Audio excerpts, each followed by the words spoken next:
Major funding for these broadcasts has been provided by grants from Madison Realty Capital, New York Community Bank, M&T Bank, AmTrust Title, Customers Bank, Ariel Property Advisors, Capital One Bank, Sterling National Bank, Marks Paneth LLP, Meridian Capital Group.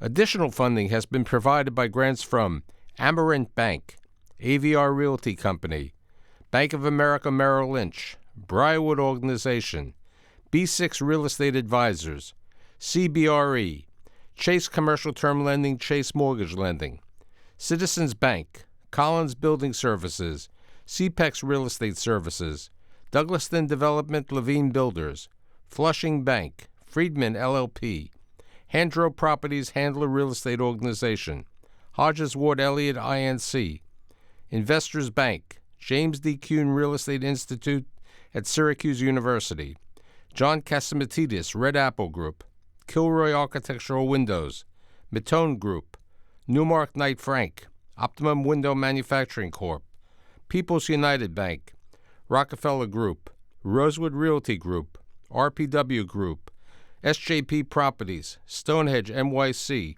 TD Bank, Terra CRG, the Merringor Family Foundation, and these friends.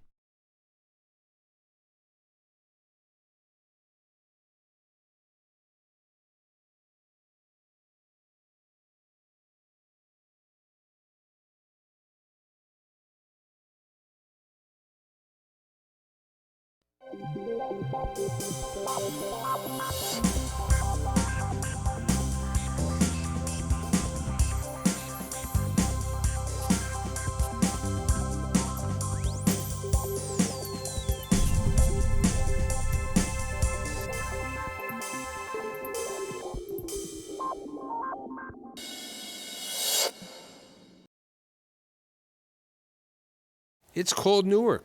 It's the lead in Hemisphere magazine this month. Lots of things are happening in Newark. It's the biggest city in the state of New Jersey. But really, people don't know enough about Newark. So today, with the help of my executive producer, Jennifer, we're presenting a show on what's happening in Newark. As I said, my guests include Jennifer Mazaway, who's a partner at Genova Burns and the helper over here. Linda Morgan, who is the head of external affairs for the RBH Group. Anthony Bastardi, who is the chairman and CEO of Strategic Development Partners, the Imagination Company, and the developer of the New Vibe. And when you talk about development in Newark, you have to have the person who's responsible for a significant amount of development, Carmelo Garcia, who is the deputy mayor and the chief development officer for the city of Newark. So Jennifer, since you brought everybody here, tell me what's going on. You're an office player in Newark. You're a major prominent law firm in Newark. How do you see the office market in Newark? I'm so happy to be here, so thank you for having me. Is that there are a lot of different product types that are happening in Newark. We're not just a one-trick pony. It's not all residential. It's not all retail. It's not all office. You have the industrial sector, which is trending. You have office. We have Onyx Equities just recently purchased the Gateway buildings, and they're going to do a significant overhaul there. And, and people don't realize that Mars Candy, who is based nearly Camden in Moorestown, New Jersey, made the decision to come up to Newark. Yeah, they're coming into the new Ironside Newark project, which is Edison Properties' significant rehab of an existing building right on McCarter Highway into gorgeous loft-style office. Including a first floor full of retail and restaurant, all very welcoming. And then they've gotten, the feather in the cap is obviously Mars, but they also have 2 law firms that are coming in, and they're moving their corporate headquarters, Edison themselves, into the building. So they're putting their proverbial money where their mouth is. Edison, as everyone knows, has been in Newark for probably 50 years, when Jerry and his brother went over there with a couple of garages and they took over a significant portion. Linda, let's talk about Teachers Village and the other projects of the RBH Group. Great. Well, thank you, too, for having us here today. RBH Group is a small private real estate firm. owned by Ron Bate, and we've been in Newark for about 10 years. Our signature project is the Teachers Village project, which was completed a couple of years ago. It's a $150 million project in 6 buildings located about a block from City Hall in what was formerly abandoned parking lots.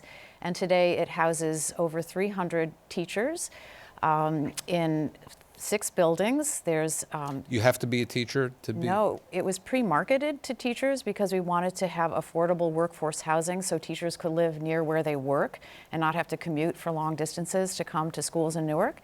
But we have about 70% of the people that live there are educators. And then we have 3 schools, a daycare center, and about 18 retail stores, all in a 400,000 square foot development that really transformed that whole neighborhood. Teachers Village was definitely a transformation, but you have 2 other projects that you're involved with now. Well, we're working on the last part of an industrial building that was a former steel mill that we had in the Ironbound, and we called it Makers Village, and the signature tenant that is in there now is Aero Farms, which a lot of people know about. It's the largest indoor aeroponic farm in the country that produces over 2 million pounds of leafy greens per year. Many of those go to ShopRite and Whole Foods and even in some of the local restaurants in Newark like Marcus B&P, which opened downtown a few years ago. And the other project we're working on, which will be completed this August, is a 400-bed facility for Rutgers. It's called the Rutgers Honors Living Learning Community that our Chancellor Nancy Cantor conceived. It's great because it allows people who haven't necessarily thought about going to college, or they might be first-time college goers in their family, to go completely financed by Rutgers to college for 4 years with all kinds of additional support, mentoring, tutoring, career advice, How do you qualify? etc. You have to compete for it. So they have a tremendous amount of applications, and they may take about 60 to 100 a year. They've been operating already for 3 or 4 years, and they're going to grow in the next couple. So this is a beautiful new building, built to suit in downtown, right across from the law school. You know, you brought up the term, the Ironbound section. So you have to have a person who was born and bred in Newark, who grew up in the Ironbound. Great. Here I am. Tell us what you've seen over your life in Newark and what you're doing now, coming back to the city that you grew up and where you were educated. Well, I was born and raised in the Ironbound section. I'm a graduate of Lafayette, not the university, but the Lafayette Street School. I thought it was St. Benedict's. Well, then I went to the other end of Lafayette Street, which becomes William Street, and went to high school at St. Benedict's. So back then, in the 60s, Newark was a vibrant, wonderful place to live and grow up. I mean, you had Haynes, which is a development. You had Bamberger's. I mean, someone said to me, I did a show a number of years ago, that Bamberger's used to have the Macy's Day Parade the day before the Macy's Day Parade. Yes, it was a blacklight parade. It was on Thanksgiving Eve.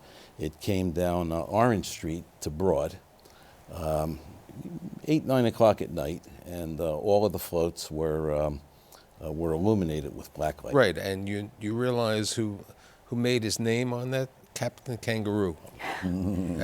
Sergeant Bilko led the first parade, Phil Silvers.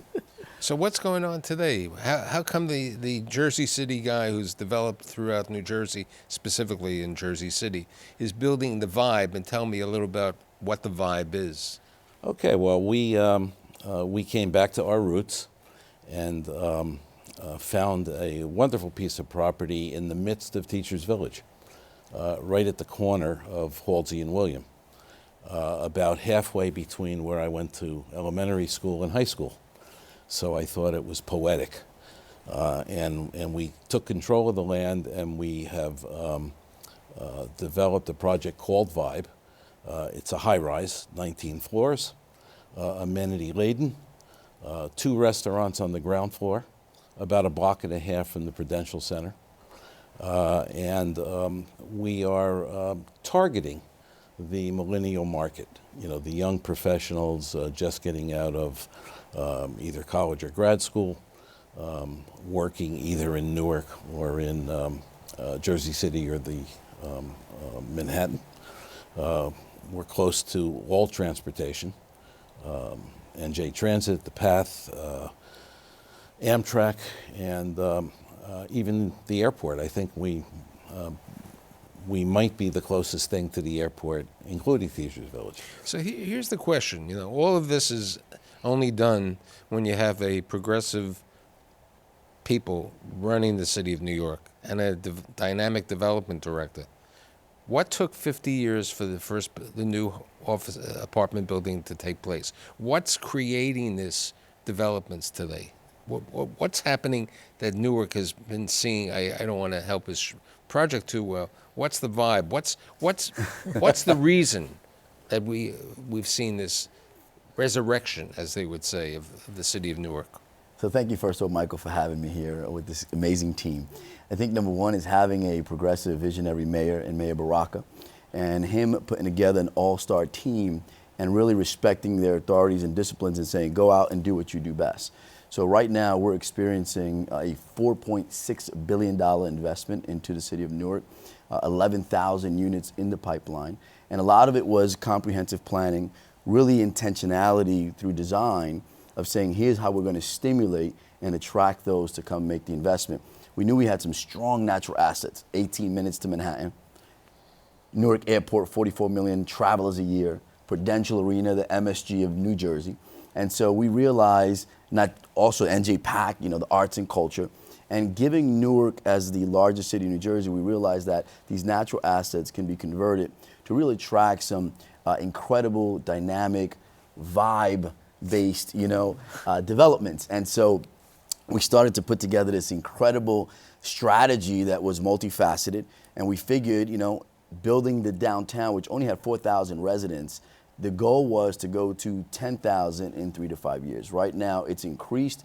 We have 4,800, and then climbing with the 11,000 units. If you really use the analogy, and I remember because I started my shows 3 months after 9/11, nobody wanted to be in downtown Manhattan. Okay, after the tragic events of September 11th, you couldn't get people to move to downtown. So if you look at what happened to downtown Manhattan, which literally was an office market which was in terrible shape, it became a true live, work, shop neighborhood. Mm-hmm. And I think what's happening in Newark today is a live, shop neighborhood. You have 6 universities over there. You have the top medical centers over there, part of the Barnabas Robert Wood Johnson type of property. You have companies like Audible.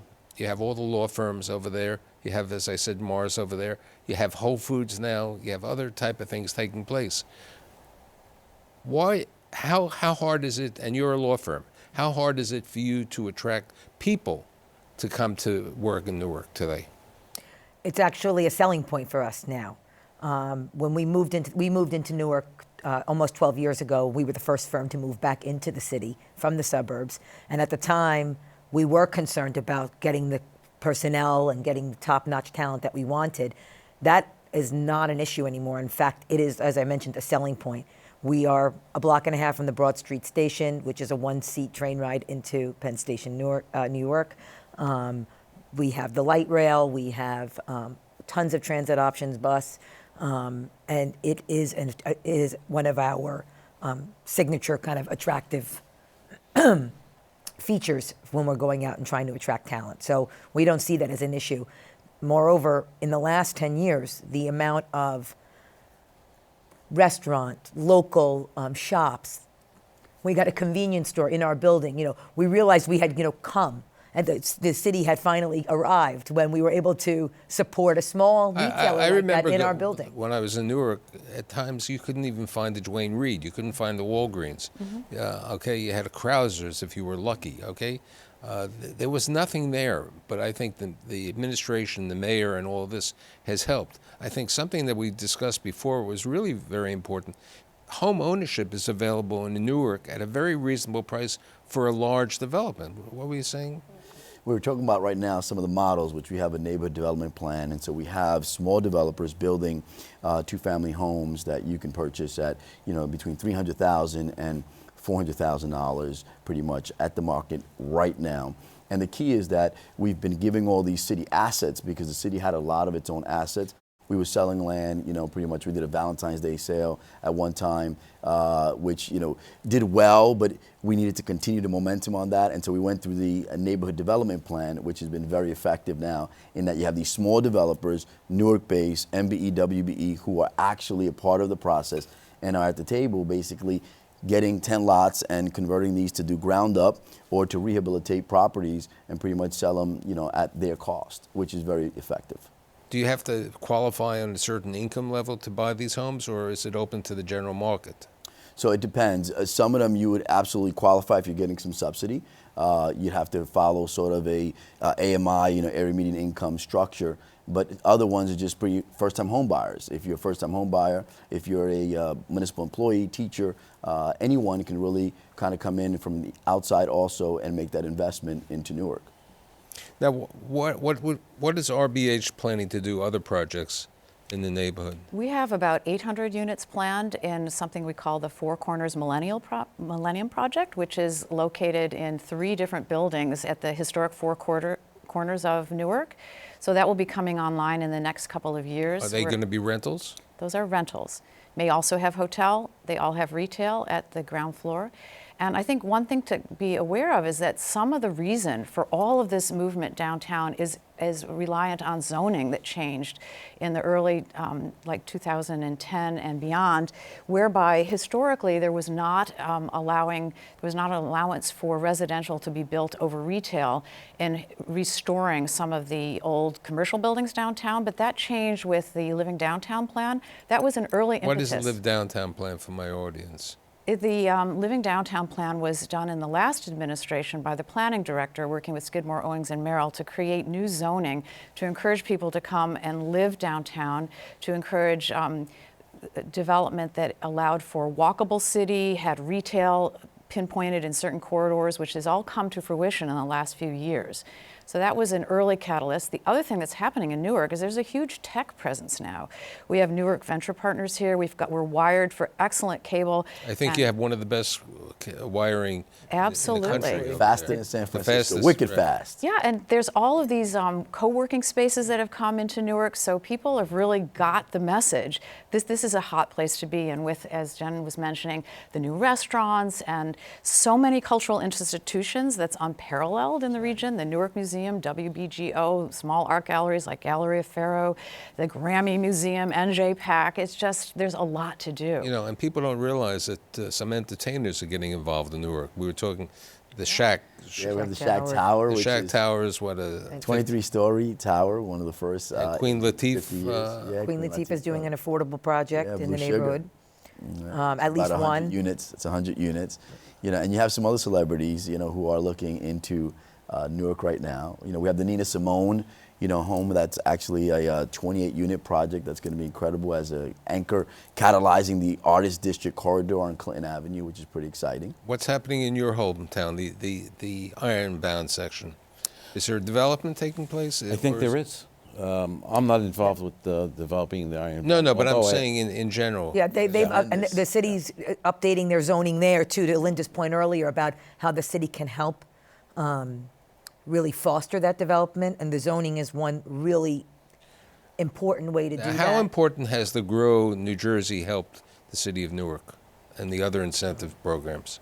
It's an effective infusion into the capital stacking of the projects, right? So it's necessary.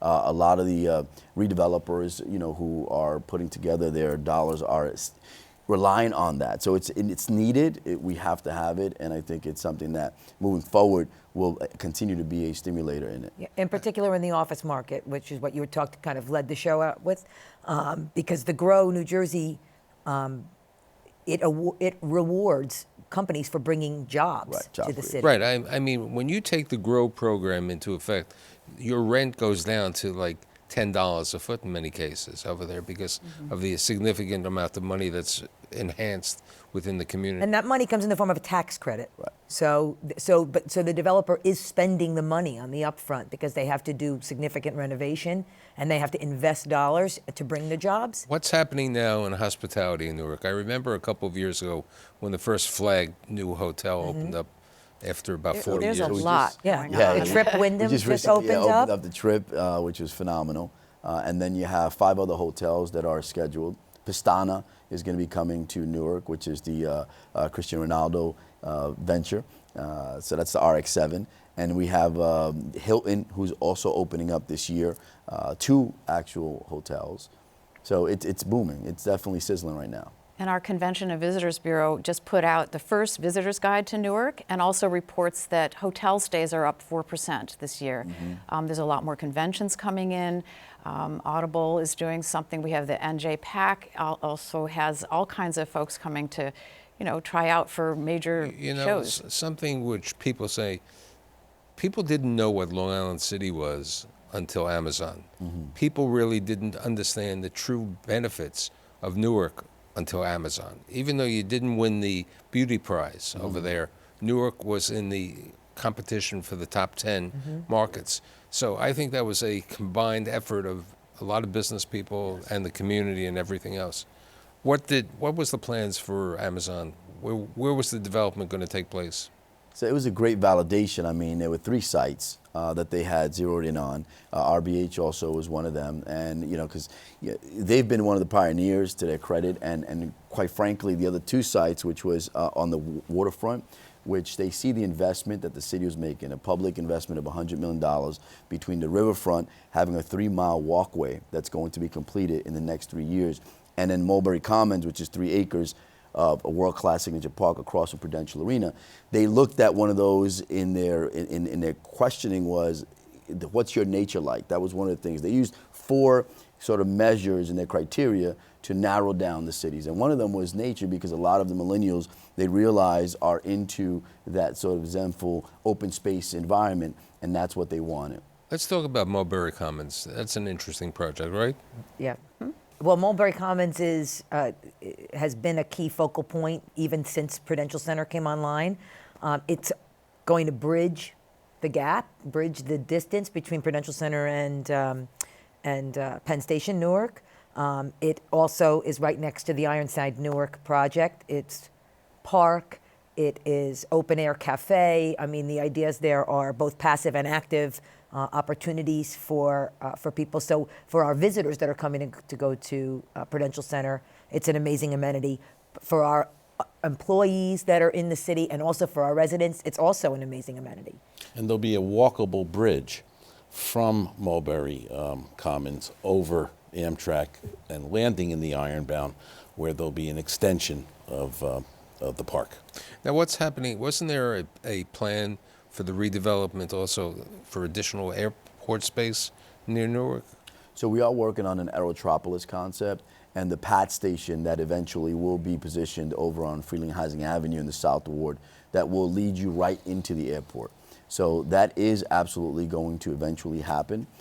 We have like just a multitude of projects, but the Aerotropolis is one in the South Ward. Then you have, of course, the riverfront has like 2 other. Bear Stadium is another one, 2,000 units that is going to have probably about 1 million square feet in commercial. And then Matrix has another one, on the riverfront. It's going to be another 1 million square feet. So altogether, the city has been positioning itself in multiple strategies for the downtown core, but looking at the other assets. And what is SJP doing with Aetna?